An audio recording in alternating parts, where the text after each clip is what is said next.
Hi there, welcome to Happy Chips YouTube channel. I am Amber Jain and today we will learn how to install this app on Mac using Homebrew, which is also popularly known as simply Brew. But before we get started, let me answer some frequently asked questions first. To start with, what does a package manager like Homebrew does? Well, a package manager lets you install, uninstall or repair apps on your Mac. A package manager is very similar to App Store on macOS or Microsoft Store on Windows operating systems, except that a package manager uses commands that you type on Mac terminal to install or uninstall different programs. Some of the popular package managers for Mac include Homebrew, Nix, and Macports. And if you are coming from a Linux background, you will feel at home with Homebrew, especially if you have used package managers like apt, pacman, yum, etc. on Linux based operating systems. Next up, is it safe to install the Mac apps via Homebrew? Short answer, yes. In fact, Homebrew is the most popular and thus most widely used package manager on macOS.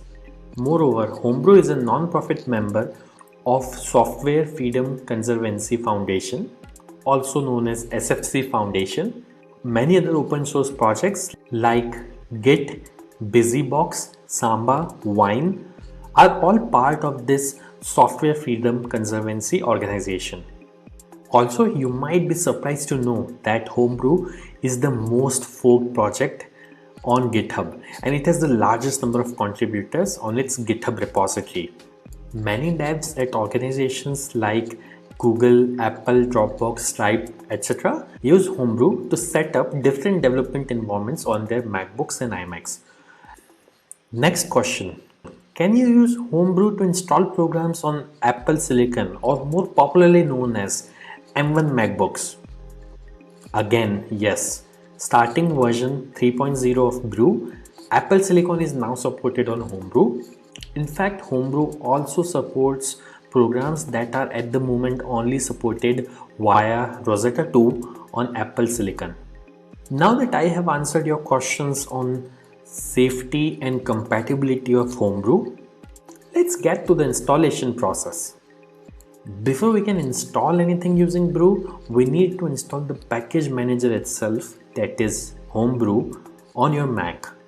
So let's see now how can we install Brew on Mac.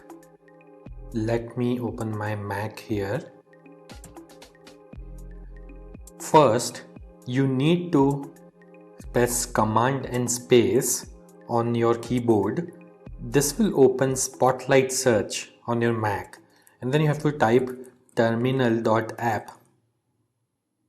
You will see this terminal app. Simply double click on it to open terminal. Let me maximize this terminal window. Now we need to copy paste the command to install Homebrew from the Brew website. So open your web browser and simply go to the website brew.sh. Once you are on the website, you will see this section called Install Homebrew, which has a command that you can simply copy by clicking on this button over here. Once it is copied, you have to go back to terminal, right click, paste. Now that the command is copy paste over onto this terminal, press enter. This will start Brew installation. Now it is prompting me to enter my user's password on Mac. I am going to type the password now, but it won't be visible on your terminal.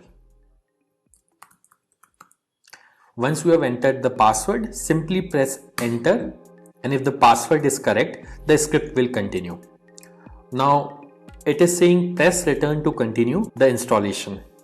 I'll press enter here, and this will start the installation of Homebrew on my Mac. Let's wait for this to finish.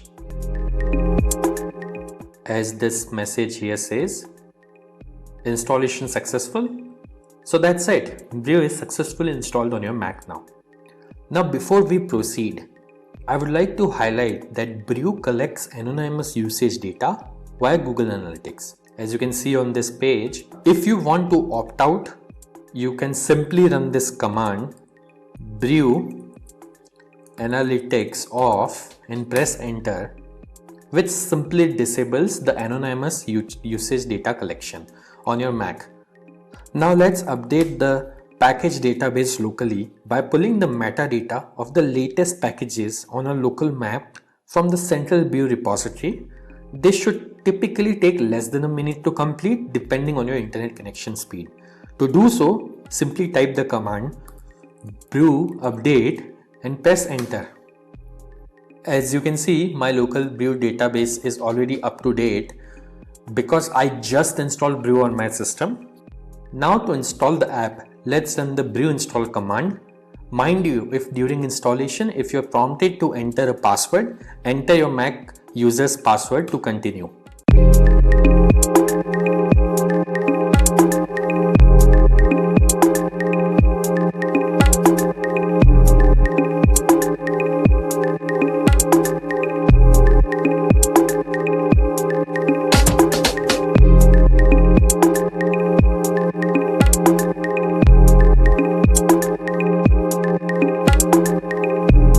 That's it. The installation was successful. If this video was useful, don't forget to hit the like button.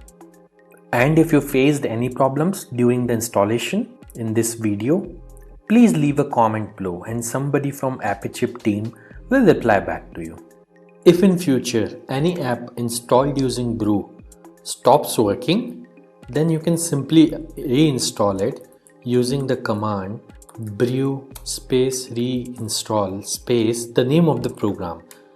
For example, I'll try to reinstall this program called Hello, which is already installed on my system. As you can see, it is downloading the program and it says reinstalling Hello, and now Hello is successfully installed.